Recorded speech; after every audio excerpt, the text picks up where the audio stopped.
வணக்கம், welcome to the channel recipes desk. இன்னைக்கு நம்ம ரவை தோசை எப்படி செய்யறது அப்படின்றத பார்க்கலாம்.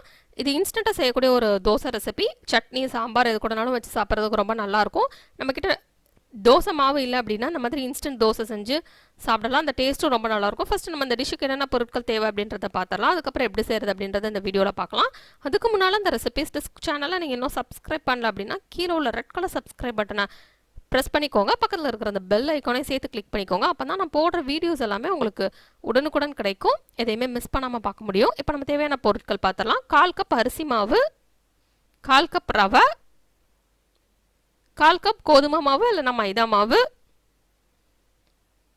1 டேபிள் ஸ்பூன் தயிர், ஒரு பெரிய வெங்காயம், கருவேப்பிலை, சீரகம் 1/4 டீஸ்பூன், ஒரு பச்சை மிளகா, ஒரு சின்ன இஞ்சி, மல்லி இலை கொஞ்சம். ஃபஸ்ட்டு ஒரு பெரிய மிக்சிங் பவுல் எடுத்துக்கலாம். எடுத்துகிட்டு அதில் ரவை சேர்த்துடலாம். அதுக்கப்புறம் அதில் அரிசி மாவு சேர்த்துடலாம். இப்போ இதில் கோதுமை மாவு சேர்த்துடலாம். மைதானாலும் யூஸ் பண்ணிக்கிடலாம். இப்போ இதில் சீரகம் சேர்த்துடலாம்.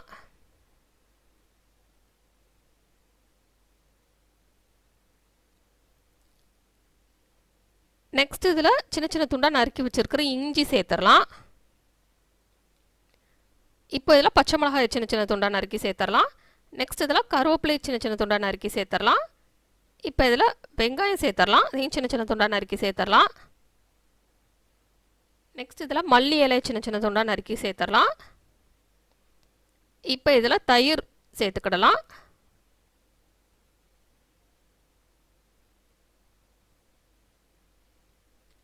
நெக்ஸ்ட் இதில் தேவையான அளவு உப்பு சேர்த்துடலாம்.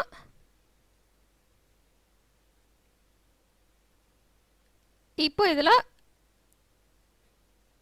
தேவையான அளவு தண்ணி சேர்த்து நல்லா தண்ணியாக இருக்கிற மாதிரி ஒரு பேட்டர் நம்ம ரெடி பண்ணிக்கிடலாம். நம்ம நார்மலாக தோசை சுடுற மாதிரி இருக்கக்கூடாது. கொஞ்சம் இது தண்ணியாக இருக்கணும். கொஞ்சம் கொஞ்சமாக நம்ம மிக்ஸ் பண்ணிவிட்டு தண்ணி சேர்த்துக்கலாம். ஏன்னா நம்ம ரொம்ப தண்ணி சேர்த்துட்டாலும் தோசை சுட வராது.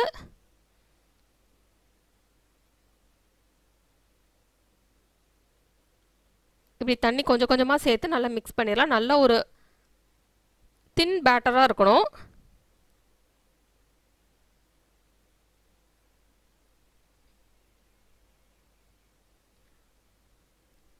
இப்படி நல்லா மிக்ஸ் பண்ணிவிட்டு நம்ம இதை மூடி வச்சிடலாம்.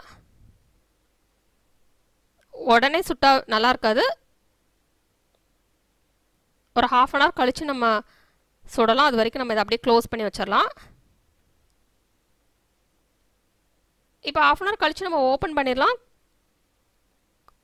மாவு வந்து கொஞ்சம் கட்டி ஆயிடுச்சு அப்படின்னா கூட கொஞ்சம் தண்ணி சேர்த்துக்கிடலாம். ஏன்னா நம்ம போட்டிருக்கிற அந்த அரிசி மாவு, கோதுமை மாவுலாம் சில நேரம் தண்ணியை வந்து இழுத்துரும். அப்படின்னா நீங்கள் கூட கொஞ்சம் தண்ணி சேர்த்துட்டு நம்ம வந்து சுட ஆரம்பிச்சிடலாம். நல்லா சூடாக இருக்கிற ஒரு தோசை பேனில் இந்த மாதிரி ஊற்றிக்கோங்க.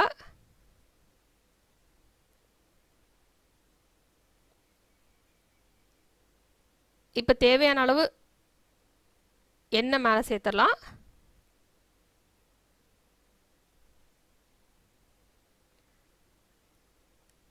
எண்ணெய் சேர்த்துட்டு ஒரு சைடு வந்ததுக்கப்புறம் நம்ம நெக்ஸ்ட் சைடு திருப்பி போட்டுக்கலாம். இதை வந்து மிதமான ஃப்ளேமில் வச்சு குக் பண்ணலாம். ஏன்னா ரொம்ப ஹை ஃப்ளேமில் வச்சு குக் பண்ணால் டக்குன்னு எரிஞ்சிரும். அப்புறம் தோசை வந்து நல்லா இருக்காது டேஸ்ட்டு. அதனால் நல்லா மிதமான ஃப்ளேம் எல்லாம் லோ ஃப்ளேமில் வச்சே குக் பண்ணலாம். நல்லா இந்த மாதிரி ஒரு சைட் குக் ஆனதுக்கப்புறம் நம்ம எல்லா சைடுமே எடுத்து விட்டுட்டு நம்ம திருப்பி போட்டலாம்.